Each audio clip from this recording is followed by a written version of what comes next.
Pero eso no ha significado un retroceso en las movilizaciones de las masas. Por el contrario, hubo una profundización de los procesos revolucionarios y ahora las mismas masas que pusieron a estos gobiernos se movilizan contra ellos, sus planes económicos y políticas dictadas por el Fondo Monetario Internacional. Compañeros, nosotros pensamos que la dinámica de los estados obreros va a ser la misma. Aún habiendo en el inicio ilusiones en el capitalismo, que éste los puede beneficiar, los trabajadores de estos países van a salir masivamente a la lucha contra que se rebaje sus sueldos y contra los despidos, que serán la consecuencia inevitable de cualquier intento de restauración capitalista. Eso los llevará a combatir en muy breve plazo a los nuevos gobiernos, agentes del imperialismo, que van a intentar aplicar esta política restauracionista y antiobrera. En realidad, los trabajadores de estos países ya están luchando, como lo demuestra, para dar solo un ejemplo, la reciente huelga de los ferroviarios en Polonia. Todos los analistas serios del propio imperialismo están de acuerdo en decir que, pese a la voluntad de estos gobiernos, muy poco o nada han avanzado en el capitalismo en los estados obreros. ¿Quién impide este avance? ¿Quién los impide? Son las masas movilizadas y van a hacerlo cada vez más y con más fuerza. Es la fuerza de los trabajadores que vienen de arrancar inmensa conquista democrática y revolucionarias en los países del este y que ahora quieren tener su destino en sus propias manos. La prueba más clara de lo que decimos es el reconocimiento que hace el imperialismo de las dificultades que encuentra. El imperialismo es obligado a reconocer que las inversiones en los estados obreros tropiezan con enormes dificultades.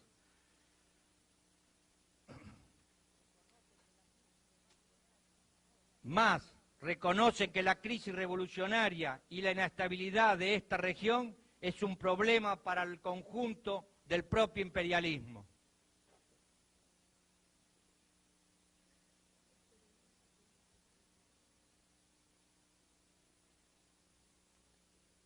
La desventaja de tener al compañero Lula presente.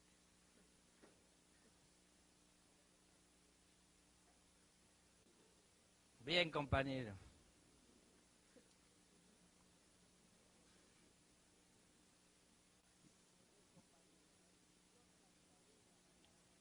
Bien, compañero, la destrucción de las dictaduras, para nosotros la dictadura estalinista, por la acción revolucionaria de las masas, ha significado un golpe demoledor también para el imperialismo.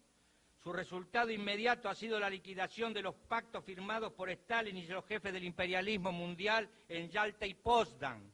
Esos pactos significaban que el imperialismo tenía las manos libres para luchar en contra de la revolución en su área de influencia, mientras que la burocracia del Kremlin hacía lo mismo en la suya.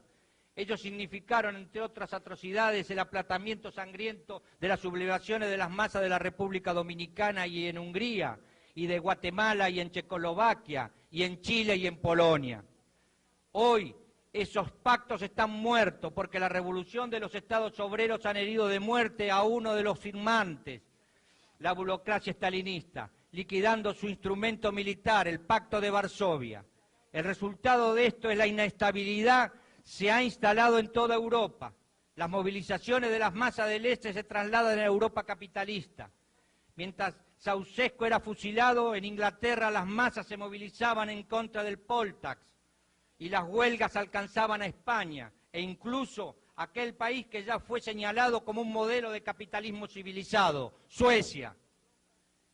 El proceso revolucionario en la URSS y en Europa se combina con el levantamiento de las masas en los países capitalistas atrasados y con el que está empezando en los grandes países imperialistas.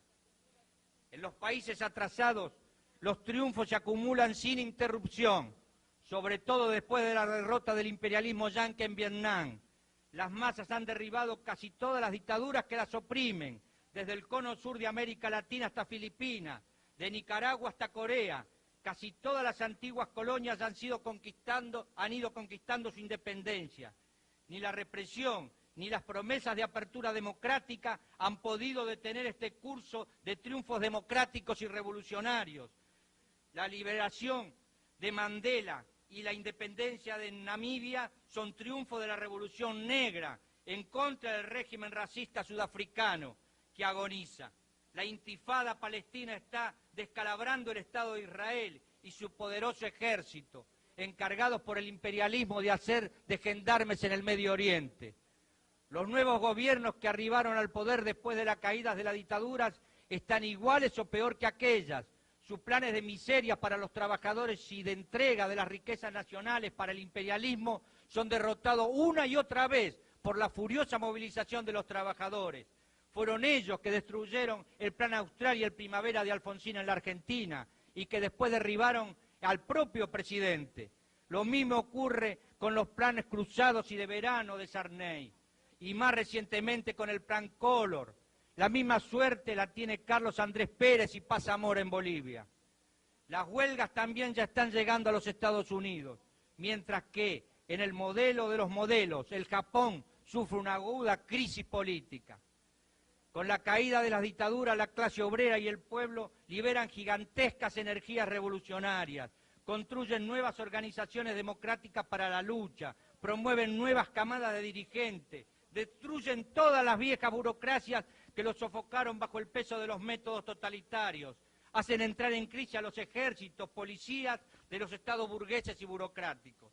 Para nosotros, lejos de una ofensiva del imperialismo, lo que estamos viviendo es el desarrollo de un formidable frente mundial de la clase obrera y de las masas, que entraron en una lucha que ya abarca las 4/5 partes de la geografía del planeta y las nuevas 10ª partes de la población mundial. También el frente del enemigo surge en esta nueva etapa, con toda nitidez.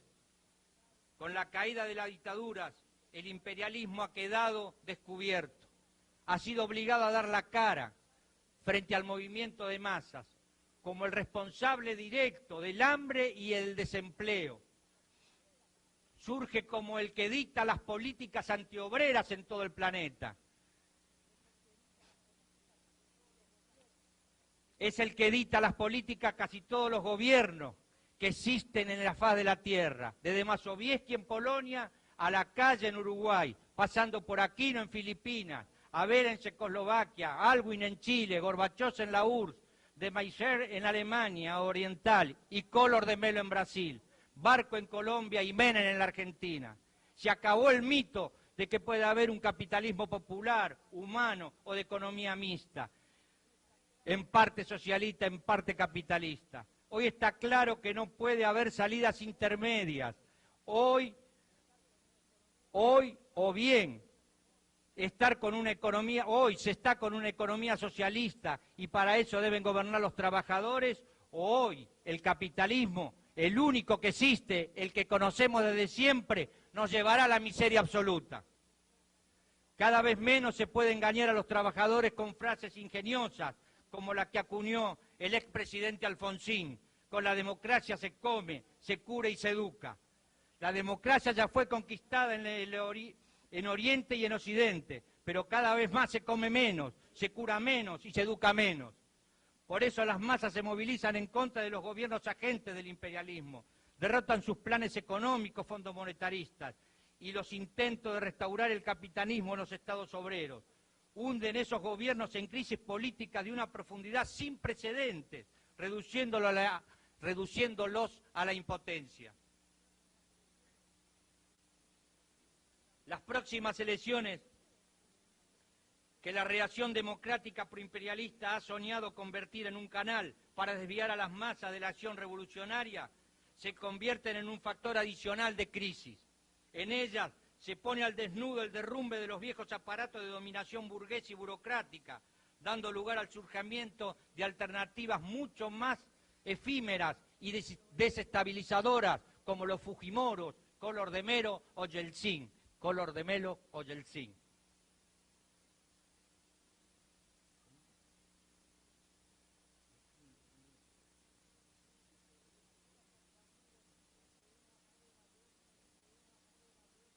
Algunos compañeros dicen que una prueba de eso, que una prueba de que no tenemos razón es la invasión imperialista a Panamá. Para esos compañeros, ello demostraría que el imperialismo está fuerte y a la ofensiva. Pero también, en este caso, nosotros pensamos que lo que ocurrió en Panamá no fue una demostración de fuerza del imperialismo, sino un manotazo de ahogado. En Panamá asistimos a aquello de cuando una acción se vuelve en contra de uno mismo. El imperialismo invadió el país para impedir que el control del canal viniera a escapar de sus manos. Pensaba lograr apoyo local. Dividió debido al enorme desprestigio del gobierno en ese momento existía y sus supuestas vinculaciones con el narcotráfico. Por eso calculaba que su operativo iba a ser rápido y que en un corto periodo sus soldados volverían a casa. El resultado, sin embargo, fue lo opuesto. La resistencia, pese a la actitud de Noriega, fue más grande de lo que esperaba y tuvo que sufrir bajas de sus efectivos. Por otro lado, el desprestigio de su acción es tan grande que hasta el títere de Endara tuvo que entrar en huelga de hambre para que le dieran el dinero prometido para cubrir los perjuicios de la invasión. Y ahora, con el aparato de Estado panameño, sin fuerzas militares y policías locales, las tropas yanquis se ven obligadas a mantenerse en el país para impedir el total vacío político que significaría su salida. Pero cuando más tiempo se queda, más crece la movilización en contra de la invasión. En el último día 20, 6 meses después de la invasión, una manifestación de más de 20.000 personas, un número sorprendente para la aprobación del país, ha desfilado gritando fuera las tropas yanquis de Panamá. Al revés de aplastar a las masas, la invasión solo logró incrementar la movilización antiimperialista en la región y en el continente. Así es como vemos nosotros la situación del imperialismo y la de los trabajadores. Hay un poderoso frente revolucionario que está avanzando y se choca con el otro frente, el de los privilegiados, dirigido por el imperialismo, que quedó al desnudo, sin intermediarios que lo disfracen y que tiene un instrumento de dominación partidarios, gubernamentales y estatales en crisis convulsiva. Esta caracterización no niega que el enemigo imperialista sigue existiendo y que su desaparición, su desesperación golpeará allí donde pueda hacerlo, como en Panamá. Pero afirmamos sí que el imperialismo está hoy más débil y que las masas revolucionarias están más fuertes que nunca para combatirlo. No decimos que el socialismo va a ser victorioso sin lucha. Lo que decimos es que nunca antes en la historia tuvimos mejores condiciones para ganar esa lucha. Es a partir de este análisis que podemos enfocar la situación de la economía imperialista. El imperialismo está debilitado por el ascenso de las masas. Esta es la definición clave para entender la situación económica del imperialismo y sus perspectivas. Para nosotros hay una crisis crónica de la economía imperialista desde fines del año 60 y que tiende a agravarse por el desarrollo de las luchas en el mundo. Es verdad que desde 1982 el imperialismo no ha sufrido una crisis recesiva, pero eso no fue el resultado de una fuerte inversión productiva, sino el saqueo desenfrenado de los países dependientes, con consecuencias sin precedentes en el retroceso de nivel de vida y desempleo de los trabajadores del mundo, y de una pauperización de sectores medios de cada vez más países, incluyendo los propios países imperialistas. No estamos viviendo, como dicen los apologistas del capitalismo, un triunfo del liberalismo económico, sino una contrarrevolución económica permanente que arrastra países y regiones enteras hacia la miseria, que ya ha penetrado y hará explotar a las propias naciones imperialistas. En estos países, particularmente los Estados Unidos, el crecimiento económico ha venido cayendo del 4% promedio del año 60 para el 2,5% del año 80. El imperialismo no ha convertido en nuevas inversiones productivas el resultado del saqueo hecho a todo el mundo. Ha utilizado este saqueo para aumentar el consumo a través de los créditos, lo que ha llevado a sus estados y empresas a un nivel de endeudamiento tal que no está lejos el momento en que no puedan pagar. Esto para mencionar nada más que el punto más crítico de la situación económica. Es que en este momento, en este marco que podemos analizar correctamente el significado y los análisis de la llamada ofensiva neoliberal. En realidad esta ofensiva no es nueva. Si por ella entendemos que el imperialismo seguirá pauperizando los pueblos de todo el mundo y saqueando sus economías, el imperialismo lo hizo desde siempre. Lo que ocurre hoy es que la crisis crónica de su economía lleva al imperialismo a aumentar incesantemente la explotación de las masas y el saqueo de las naciones.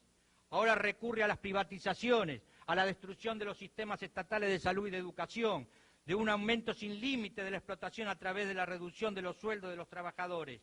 Esta ofensiva va a seguir profundizándose hasta que la revolución socialista termine con el imperialismo en el mundo. No se trata así de un nuevo sistema de explotación imperialista, sino del cumplimiento de una ley inexorable anunciada por Trotsky. O los trabajadores del mundo entero toman en sus manos los gobiernos, o el imperialismo arrasará a la humanidad a la barbarie. Pero si por la ofensiva neoliberal entendemos la monumental campaña montada por los capitalistas y acompañada por sus nuevos socios, los burócratas estalinistas derrotados que se pasaron para su lado, esa ofensiva tiene poco vuelo. Quizá pueda confundir por un tiempo a sectores incluso numerosos de la clase obrera mundial, pero ella camina en el sentido opuesto de la dinámica objetiva de la lucha de los trabajadores. Y es esa lucha la única verdadera y la más profunda constructora de la conciencia de clase. No nos olvidemos lo que ocurre en nuestros propios países. Hasta ayer había amplios espacios para las ilusiones del neoliberalismo y sus privatizaciones, pero hoy esas mismas ilusiones se evaporan y lo que crece es la conciencia de que la famosa economía de mercado es sinónimo de hambre y desempleo. Más importante aún, los pueblos salen masivamente a la lucha violenta contra los gobiernos neoliberales y sus planes económicos. Por eso no vemos ninguna razón para que la campaña de los apologistas del capitalismo logre tener raíces más profundas que la conciencia de los trabajadores de los estados obreros, de lo que aquellas débiles y efímeras que logró entre los británicos, los argentinos, los brasileros o los bolivianos. Para concluir, compañeros, estemos o no de acuerdo con esta visión de la situación mundial, pensamos que es una obligación de todos los que aquí estamos procurar los puntos en común que nos permitan dar respuesta a la necesidad de los trabajadores en sus luchas. La realidad mundial y latinoamericana exige de nosotros una respuesta general y una otra que hace directamente al ámbito geográfico de nuestra acción política. Me permito entonces, entre otras cosas, además de este informe, adelantar algunas conclusiones que en el transcurso de los 3 días posiblemente concluyamos el último con los puntos esenciales que podamos tomar. Vemos que en relación a la situación mundial podemos y debemos dar una respuesta en torno a los siguientes puntos. Primero, denunciamos que el capitalismo imperialista es el responsable de todos los males que sufre la humanidad: el hambre, la desocupación, la guerra y los genocidios, el armamentismo y el militarismo, la opresión a las nacionalidades, a las minorías raciales, a las mujeres, a los niños, los jóvenes y los ancianos, la destrucción de la naturaleza, el peligro de extinción de la especie humana y de toda forma de vida en el planeta. Contra la campaña de propaganda de los apologistas de este sistema inhumano, sostenemos que lo que ha fracasado no es el socialismo, sino el régimen estalinista, con su dictadura burocrática de partido único. Nuestra alternativa al sistema capitalista imperialista es la lucha por el socialismo con democracia en todos los países y en el mundo entero. Segundo, apoyemos las luchas en todo el mundo contra las dictaduras y los ejércitos y regímenes de ocupación. Muy particularmente apoyemos la intifada palestina, la rebelión negra contra el apartheid en Sudáfrica, la resistencia del pueblo chino y la movilización del pueblo panameño contra la invasión norteamericana. Tercero, apoyemos las luchas obreras y populares en contra del capitalismo y el imperialismo en todo el mundo, sus planes de ajuste en los países capitalistas y sus intentos de restaurar el capitalismo en los estados obreros y contra los gobiernos capitalistas o burocráticos agentes suyos que intentan aplicar esos planes. En relación a Latinoamérica y al Caribe, es hoy cada vez más evidente que el imperialismo norteamericano está convirtiendo todos nuestros países en verdaderas colonias. La única excepción es Cuba, que el imperialismo intenta provocar y presionar.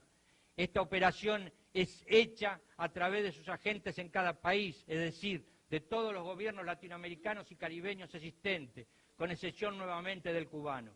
El imperialismo dicta a esos gobiernos los planes de hambre y de entrega del patrimonio nacional, mientras asfixia a nuestros países con la fraudulenta deuda externa. El imperialismo invade Panamá y con el pretexto de la lucha en contra del narcotráfico infiltra sus cuerpos militares en cada vez más países,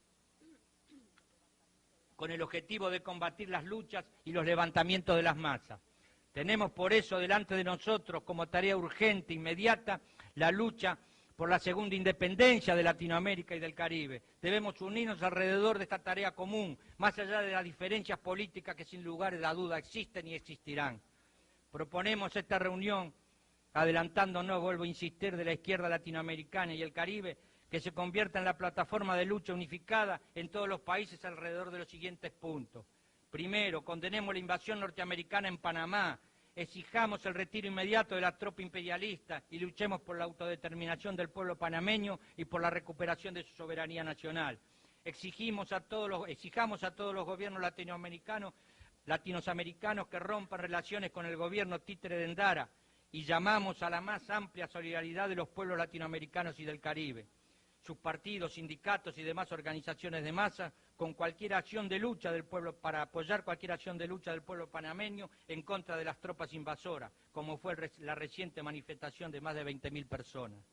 Apoyemos la lucha del pueblo salvadoreño y de los heroicos combatientes del Frente Farabundo Martí, en contra de la dictadura genocidia y preimperialista de Cristiani. Exijamos la retirada inmediata de los asesores militares norteamericanos del suelo salvadoreño.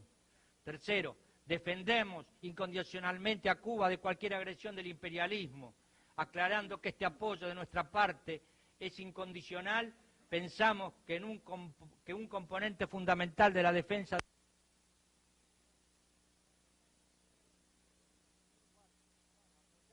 política. Cuarto, apoyamos todas las luchas de la clase obrera y de los pueblos latinoamericanos y del Caribe contra los gobiernos capitalistas existentes y contra sus planes de miseria y entrega de la riqueza de las naciones, dictados por el imperialismo y su agencia económica, el Fondo Monetario Internacional. Quinto, llamamos a la lucha unificada de toda Latinoamérica y el Caribe por el no pago de la deuda externa y por la formación de un frente de países deudores para defendernos de las posibilidades de represalias del imperialismo. Sexto, llamamos a todos los pueblos latinoamericanos y del Caribe a levantarse en contra de la colonización de nuestros países por el imperialismo, uniendo los puntos anteriores en una batalla unificada por nuestra segunda independencia. Como parte de esta lucha, proponemos organizar en todos nuestros países un llamado a la movilización al repudio a la gira que hará el presidente Bush con el objetivo de imponer más miseria, desempleo y explotación a nuestros pueblos, y el saqueo de nuestras riquezas y más destrucción de nuestras economías. Esta pretende ser nuestra contribución para el debate en esta reunión, pero si conseguimos realizar una unidad de acción en torno a estos puntos o algunos de ellos, esta reunión será un gran paso para la unificación de las luchas de los trabajadores de nuestro continente y de todo el mundo. Muchas gracias, compañeros.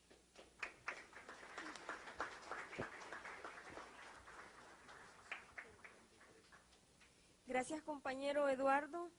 Ahora llamamos al compañero del PT, Joan Machado.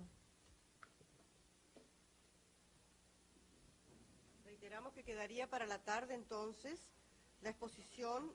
Bueno, compañeros, inicialmente yo quiero decir que voy a hablar en portuñol. Creo que es más fácil el entendimiento para los compañeros de los otros países y los brasileños entienden también bastante bien el portuñol. Entonces, la segunda cuestión es que quiero aclarar que hago este informe, esta introducción al debate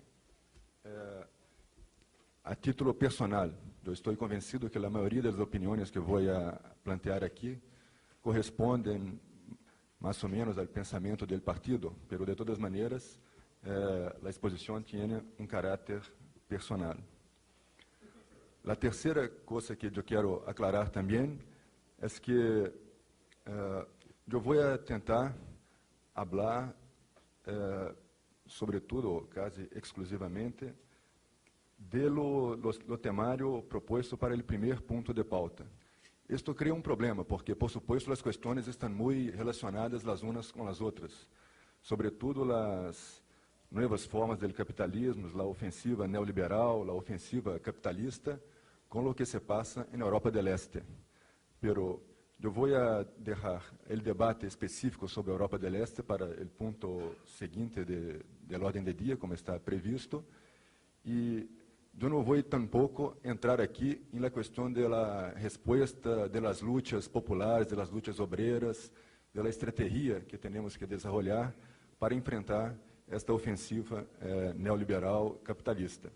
Entonces, si bien que todos los puntos sean profundamente relacionados unos con los otros, sobre todo la ofensiva neoliberal con lo que se pasa en el este europeo y la cuestión de las respuestas a estos desafíos, yo voy a intentar hacer la exposición sobre el primer tema. O sea,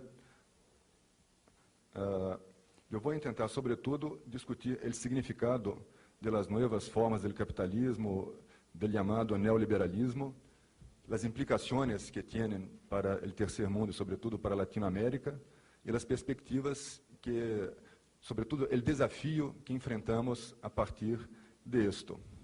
Incluso yo creo que es de grande autoridad y de gran interés intentar hacer convergir la exposición para el análisis del discurso reciente del presidente norteamericano Bush, que yo creo representa un excelente ejemplo tanto de la ideología neoliberal quanto de la ofensiva política neoliberal y exige de nosotros una respuesta clara.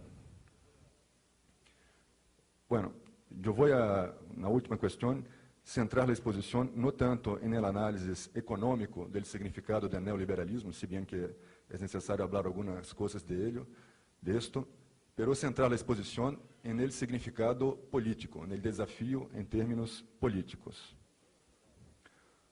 Bueno, la idea general que yo quiero plantear para la discusión con los compañeros es que nosotros, latinoamericanos, socialistas latinoamericanos, estamos delante de un desafío inédito, de un desafío de proporciones inéditas dentro de nuestra historia, dentro de los problemas que ya hemos enfrentado. Nosotros vivimos una crisis del tercer mundo, la mayor que ya ha existido en la historia. Y una crisis de Latinoamérica dentro de esto también, la mayor que ya ha existido en la historia. Esta crisis es la consecuencia directa del inicio de las modificaciones del capitalismo a mediados de los años de los 70 y de las políticas adoptadas por los países centrales, adoptadas por los gobiernos, o la mayoría de los gobiernos de los países del tercer mundo, sobre presión de esos países centrales y de sus instituciones. Es una crisis que ha tenido resultados, por ejemplo, del tipo de que desde los años 70, continentes enteros como África tienen una situación de regresión económica y América Latina desde el inicio de los años 80. En otras regiones del tercer mundo la cuestión es más complicada, pero en estas partes del mundo, sobre todo, hay una regresión clara que significa no solo aumento de la distancia en términos económicos que separa nuestros países de los países capitalistas centrales, pero en muchísimos casos una queda absoluta de nivel de vida y en todos los casos, incluso en los casos de los países como Brasil, por ejemplo, donde la situación promedia no está peor en términos absolutos, se ha mantenido más o menos el Producto Interno Bruto per cápita en la década, hay un aumento impresionante de la miseria. Todo eso tiene una relación muy directa con las políticas neoliberales, pero la cosa no aparece así para la grande masa. El problema es más grave, sobre todo, porque lo que estamos enfrentando en muchos de nuestros países no es solo un aumento de la miseria, de las dificultades económicas, cuestiones, digamos, clásicas en ese sentido, pero hay un aumento de la marginalidad social, del marginamiento de sectores enteros de nuestras poblaciones,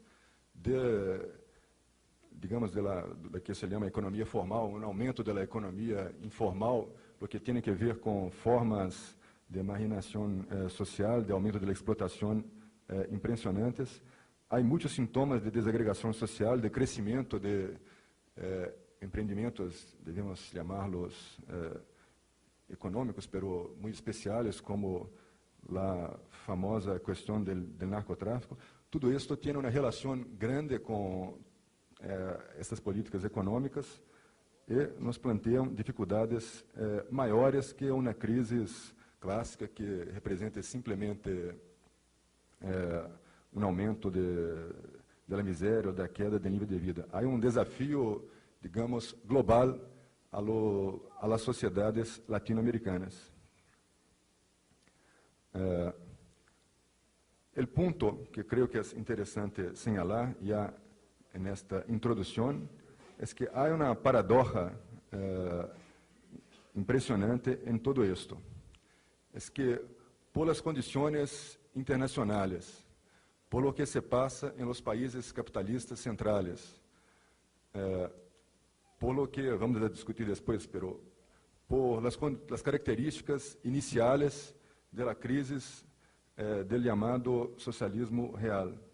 Por todo isso, está sendo possível que o imperialismo presente com alguma credibilidade, não digo que com credibilidade total, por supuesto que não, pero com alguma credibilidade, a análise e evaluação de que as respostas, as políticas neoliberais são uma resposta justamente a los problemas que estão criando e que estão agravando de uma maneira impressionante.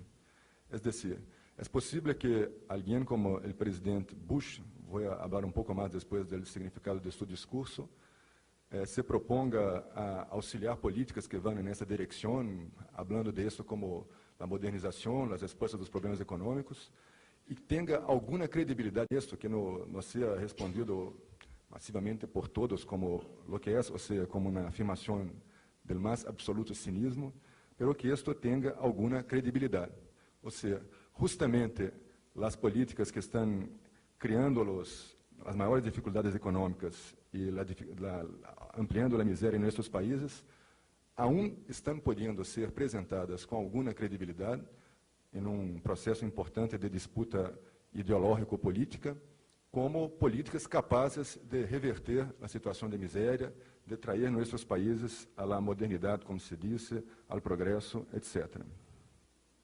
Bueno, eu quero insistir neste ponto porque eu creio que dos desafios mais importantes que temos, incluso uma das questões que é necessário profundizar nesta reunião, é justamente a resposta político-ideológica a isto. Esforço de deshacer este análisis, de deshacer esta confusão, de deixar claro o que está acontecendo e de deixar claro as implicações destas políticas se seguem e se profundizem, como está planteado, por exemplo, no discurso do presidente Bush. Bueno, eu vou tentar falar em linhas generais, então, do significado destas novas formas do capitalismo, de lo que se ha conveniado chamar de neoliberalismo, de la ofensiva do neoliberalismo. A meu juízo, nós podemos identificar o início destas fases a mediados dos anos 70 e, sobretudo, sua caracterização mais clara desde o início dos anos 80. Eu creio que essas transformações são uma resposta a uma crise vivida por el capitalismo, por el sistema imperialista, que tinha que ver, em primeiro lugar, com o agotamento de ciclo de expansão muito forte que se havia realizado nos países capitalistas depois da passada guerra, da Segunda Guerra Mundial, depois de 45. Ao início dos anos 70, este ciclo de expansão se havia agotado. Era necessário fazer câmbio, encontrar novo modo de acumulação, novo modelo para as economias capitalistas. Pero não se tratava solamente de isso. Nessa situação, haviam também existido derrotas políticas de grande importância para o imperialismo, para as forças capitalistas. Podemos citar como as mais importantes, quizás, a derrota do imperialismo em Vietnã, a mediados de los años 70 y en el sudeste asiático, en los otros países de la región, el avance de la descolonización de África, con la independencia de, sobre todo, Angola, Moçambique, Guiné, después de la caída de la dictadura en Portugal, pero también de otros países de África, la revolución nicaragüense, por supuesto, e incluso la revolución, la caída del Shah en Irán, que es un régimen extremadamente conservador y todo, pero de todas maneras fue la caída de un régimen que era la expresión directa del imperialismo en la región. Yo creo que había entonces una situación de agotamiento de un ciclo económico de expansión del capitalismo, combinado con un desafío a las fuerzas capitalistas, al imperialismo, planteado por derrotas políticas muy importantes. A partir incluso de una crisis de ascenso, de cuestionamiento del capitalismo, que se mostrou muito forte a finais dos anos 60 já. Então, isso se prolonga nos anos 70 com essas derrotas que eu citei das forças pró-capitalistas, do imperialismo. Era necessário, então, criar uma nova forma de desenvolvimento da economia capitalista. Isto vai ser encontrado com o chamado neoliberalismo, em geral, a partir da ideia da diminuição do Estado, de la revalorização do mercado como ideologia, como princípio político básico.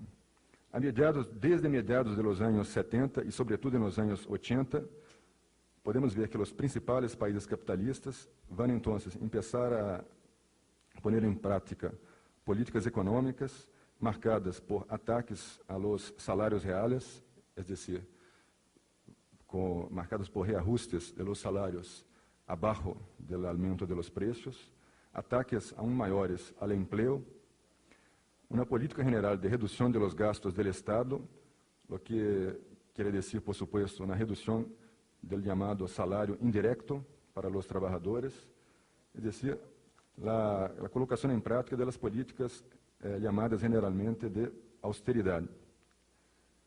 A esto se sumó una política de reconversión industrial, de cambio de muitos setores, de desenvolvimento de novos setores, em combinação com novas tecnologias, com o avanço da automatização, etc. A isso se suma também o esforço de privatização, o que é importante tanto por razões econômicas dentro dos critérios da política neoliberal, mas sobretudo por razões políticas, como um eje da ofensiva ideológico-política, do planteamento ideológico-político do neoliberalismo. E importante também porque, em muitos casos, as privatizações se hacían em contra de setores onde havia havido conquistas importantes para os trabalhadores, para o movimento sindical, para o movimento obreiro. Además de las privatizações, se han desenvolvido políticas de desregulação, de diminuição da regulação, da intervenção do Estado, incluso de diminuição da intervenção do Estado, no sentido de proteção de direitos sociais, de condições de trabalho, etc. Uma outra questão é a questão de aumento da chamada flexibilidade industrial, flexibilidade do emprego, da organização do trabalho, o que ha significado sempre também ataque a conquistas a direitos sociais, sindicais dos trabalhadores. Todo isso se ha combinado com um esforço de aumento da produtividade, o que significa, por supuesto, um aumento da plusvalia, em um quadro de avanço da internalização da economia, incluso da formação de bloques econômicos mais fortes, como o que se desenvolve em Europa, como o que se desenvolve em torno de Japão e, em menor medida, Estados Unidos e Canadá, e agora a proposta de estendê-lo a outros países.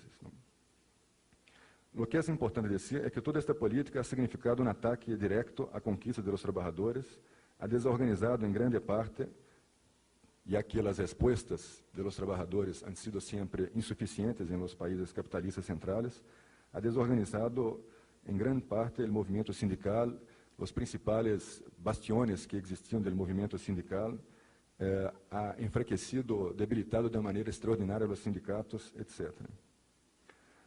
Lo cierto es que en los años 80 fue posible con este tipo de política, con ese tipo de transformación de la economía capitalista en los países centrales, obtener una retomada del crecimiento económico, sobre todo a partir de 82, que no ha sido espectacular.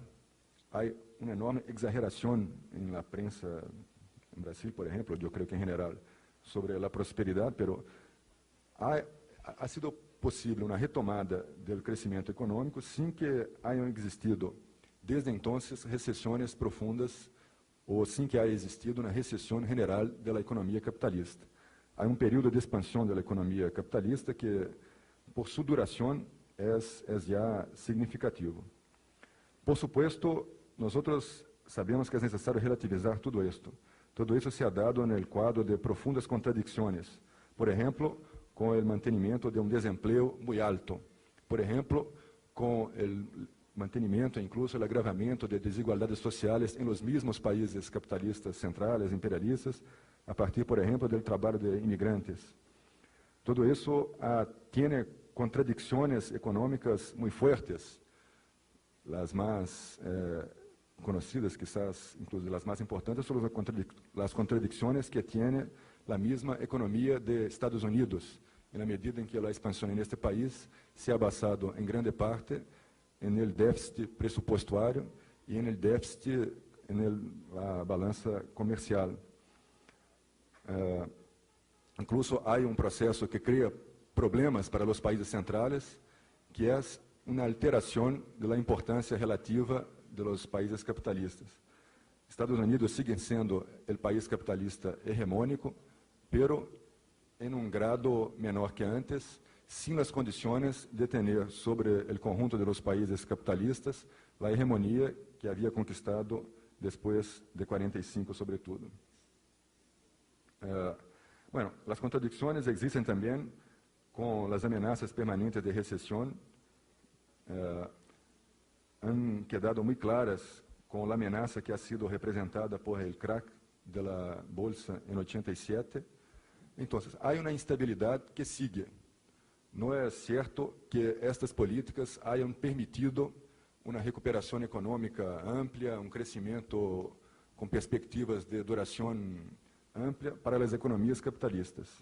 Pero lo que sí han permitido, y esto es importante para nosotros, es importante para nuestro debate, es mantener una cierta prosperidad económica con todas las contradicciones que podemos enfatizar en los países capitalistas centrales, una cierta retomada, entonces, que da una base para la iniciativa en los años 80 de la parte de los países capitalistas, de los países imperialistas, de las fuerzas capitalistas, que dá una base importante para la ofensiva política e ideológica que existe en este momento por parte de los países capitalistas. Yo creo entonces que si es necesario hacer un juicio general sobre el significado del capitalismo en los años 80 y sobre la cuestión que ha sido planteada por el compañero Demás, quién tiene la iniciativa, el juicio de conjunto sobre la situación general, yo diría que es necesario decir que, si bien que la situación es extremadamente compleja, llena de contradicciones, que no podemos reducirla a una idea general de ninguna manera, hay que decir que la iniciativa ha estado sobre todo con los países capitalistas, con las fuerzas capitalistas, con el imperialismo. Incluso, vamos a discutirlo después, pero lo que ha pasado en el este europeo, en el primer momento, yo creo, ha reforzado esta iniciativa de los países capitalistas, de las fuerzas políticas capitalistas. Bueno, las consecuencias de esas políticas para el tercer mundo en general y para América Latina son, como ya he planteado, como es ampliamente conocido por los compañeros, las más graves.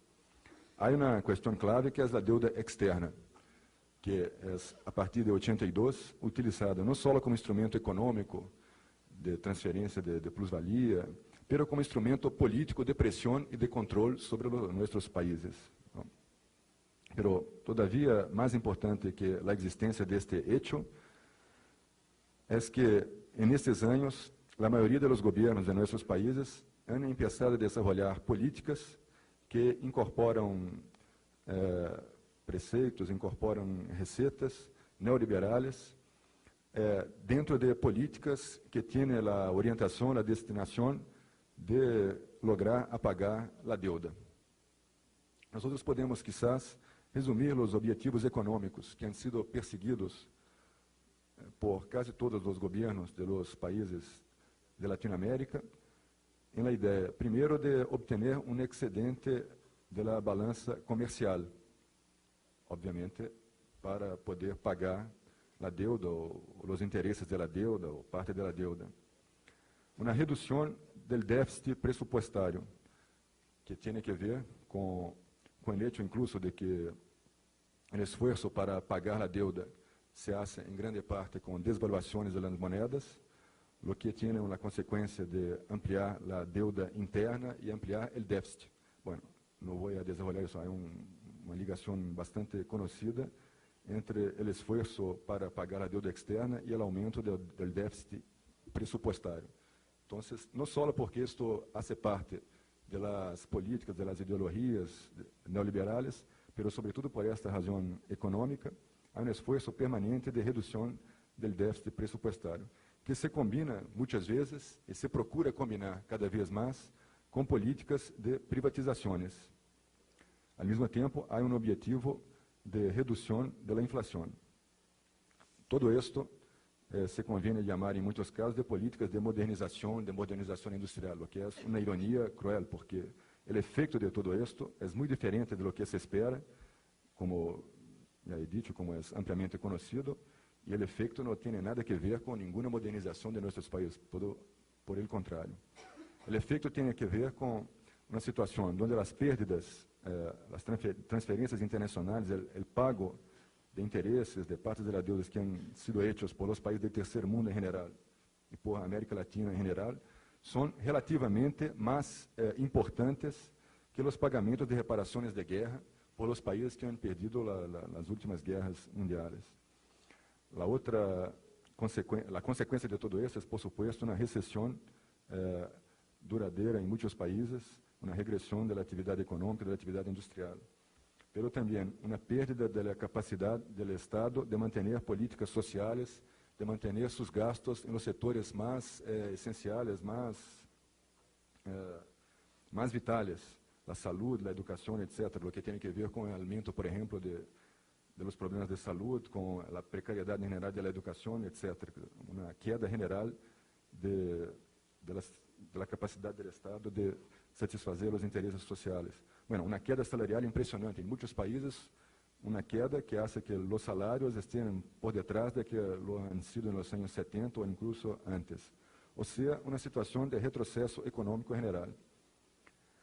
O grande problema é que não queda totalmente claro o vínculo entre todo isto e o início de aplicação das políticas neoliberais. Eu quero enfatizar isso outra vez.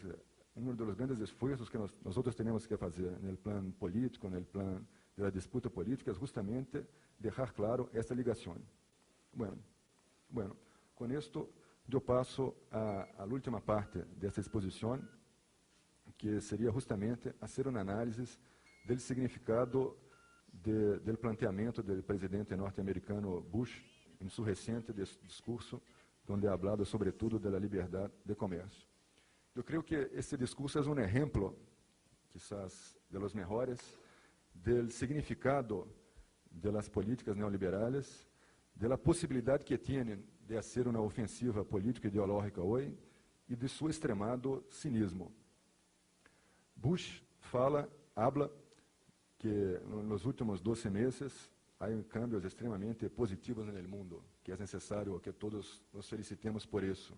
Habla de um avanço general da liberdade, de uma ola de democracia. Bueno, por supuesto se refere sobretudo ao que se passa no leste da Europa, pero é claro que habla também de Nicarágua. Habla então de isso como cambios positivos que reflejan sobretudo o avanço da liberdade na maré de democracia. Uma ola de democracia. Hace uma ligação direta de isto, direta entre o que ele chama de ampliação da democracia política, da democracia, da liberdade, o início de transformações econômicas em direção a maior peso dos mecanismos de mercado. E tudo isto se liga à ideia general de modernização, é decir, a modernização hoje pode ser resumida, do ponto de vista desta ideologia, na ideia de avanço da democracia no sentido que eles entendem por democracia, e cambios econômicos no sentido liberal, no sentido de reforço aos mecanismos de mercado, de redução do Estado, etc. Habla em apoiar este processo e profundizá-lo, apoiando os esforços de los países que vão nessa direção e haciendo uma iniciativa general, onde habla de investimento, de redução, de uma proposta de redução da deuda externa de los países do continente com relação a instituições públicas, pero uma proposta cujo centro é a ideia de apoiar as reformas nos países que vão nessa direção, é decir, mais privatização e tudo isso, a liberalização do comércio, e o esforço de derrubar as barreiras, de lograr, num prazo mais lejano, o objetivo de criar uma ampla zona de comércio livre nas Américas. Cita o acordo que Estados Unidos han hecho já com México como o primeiro passo, incluso, dessa liberalização, dessa criação de mercado livre, zona de comércio livre nas Américas.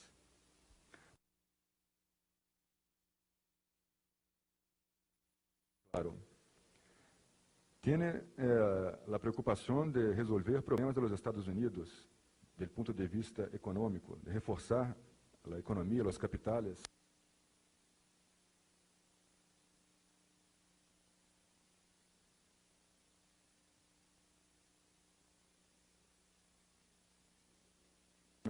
Sobretudo os setores que se estavam ligados à indústria armamentista, a partir do momento que queda muito mais difícil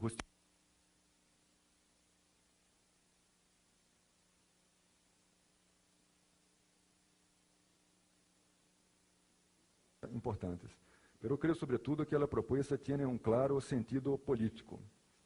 Aproveitar momento em que é possível esta ofensiva política para tentar aplastar aún mais as forças populares, as forças nacionais na América Latina, a dar passos mais importantes de los que han sido dados, no sentido de profundizar a aplicação das políticas neoliberais, bajo já controle todavia mais direto do grande capital norte-americano, no sentido que isso seria a consequência inevitável da diminuição das barreiras, das defensas da soberania nacional de los países. Bush habla que a aplicação de este plan teria o sentido de modernização. Eu creio que nós devemos dizer, com toda a energia possível, que de nenhuma maneira há que denunciar isto.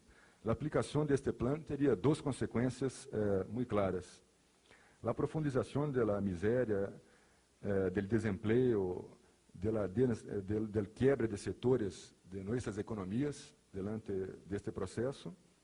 E, de outro lado, a subordinação todavia maior ao capital norte-americano, ao imperialismo norte-americano, a perda de soberania nacional. Incluso, os exemplos em los quais se baseia para dar fundamentação a esta proposta dizem, eu creio, o contrário de lo que quer dizer. Por exemplo, é claro que uma referência para essa proposta é o processo na Europa de unificação econômica. Pero na Europa é importante dizer, as disparidades econômicas entre os dois países, entre a força de los distintos capitais, de las distintas empresas em los distintos países, existiam, é certo, pero eram muito menores do que entre Latinoamérica e os Estados Unidos, de lado. De outro, mesmo na Europa, por exemplo, quando se ha realizado a entrada de país como Portugal no mercado comum, ha sido necessário gasto extremamente importante do pressuposto do mercado comum para hacer frente às consequências negativas para a economia de Portugal. E o mesmo ha passado com outros países, gastos de apoio, de modernização, de formação, de creación de condiciones para los capitales, ya no hablo de los pueblos, pero los capitales de este país tener condiciones de convivir con el marco más amplio de los capitales europeos. El ejemplo que cita también de una manera muy directa del este europeo, que vuelvo a decir, vamos a discutir después, yo creo que también tiene un sentido contrario a lo que quiere decir, porque el inicio de la aplicación de políticas de tipo más énfasis al mercado, de tipo general neoliberal, digamos, en el sentido político, económico, en algunos países como Polonia, como Hungría, ha tenido el efecto no de aumentar la prosperidad económica, pero aumentar la miseria, aumentar el desempleo, de crear una situación social mucho más difícil.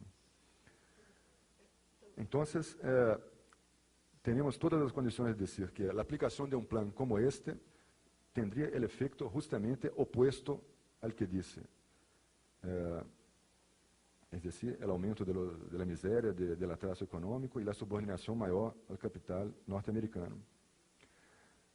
Yo quiero concluir con una cuestión. Por supuesto, nuestra respuesta a todo esto, que vamos a discutir en el sentido más amplio, en el sentido de la respuesta en términos de la lucha por el socialismo, en el último punto de la pauta de este encuentro, nuestra respuesta no puede ser, en la cuestión específica de esta propuesta de más integración, decir simplemente que estamos en contra de más integración. Por supuesto, no podemos dejar la idea de la unidad internacional, de la integración internacional, en manos del imperialismo. Eso sería lo que hay de más absurdo. Yo estoy entre los que creo que el socialismo siempre ha tenido una concepción internacional, internacionalista, y esto tiene que expresarse en nuestras respuestas actuales. Pero la respuesta creo que debe ir en el sentido de que nosotros estamos totalmente a favor de una mayor integración, pero de una mayor integración de los países latinoamericanos en un marco de una política soberana, en un marco de un cambio profundo de la orientación económica, o sea, de un cambio profundo que va en el sentido de no dejar que aumente la miseria, el desempleo, la disminución de los gastos sociales, mas justo lo contrario, incluso en el marco de un proyecto de desarrollo del socialismo en nuestro continente, ¿no? Y, sobre todo, nosotros estamos totalmente a favor de la integración soberana de los países de Latinoamérica para buscar una manera más favorable que esté de acuerdo con nuestros intereses de una mayor integración en la economía internacional. No creo que debemos tener tampoco una perspectiva de integrar Latinoamérica y alejarse del conjunto del mundo. Eso sería también totalmente contrario a la lógica económica, política de la historia, las posiciones socialistas. Pero la integración latinoamericana es un paso importante para lograr una integración en la economía internacional de una manera favorable para nuestros países, en una mejor correlación de fuerzas, en una condición de hacer valer nuestros intereses sociales, los intereses de nuestros pueblos de una manera efectiva. Bueno, entonces yo termino con ese planteamiento general, que yo quiero enfatizar una vez más. Yo creo que estamos delante de uno de los mayores desafíos que ya hemos enfrentado en nuestra historia, sobre todo por eso. Justamente lo que ha agravado, lo que ha profundizado la crisis, la miseria, es lo que nos es presentado hoy como la solución de nuestros problemas. Y esto en una situación general, en un marco político general, donde esto tiene alguna credibilidad. No digo que sea la credibilidad total, por supuesto, pero es posible, por ejemplo, ganar elecciones defendiendo programas de este tipo, como ha acontecido en muchos países, incluso en el nuestro, ¿no? Brasil. Entonces, yo creo que una de las preocupaciones más importantes que es necesario tener es justamente preparar nuestra respuesta a esto en un marco de una denuncia, de una disputa política, de un desmascaramiento del significado real de esta ofensiva neoliberal, no solo para el mundo general, pero sobre todo para nuestros países. Bueno, muchas gracias.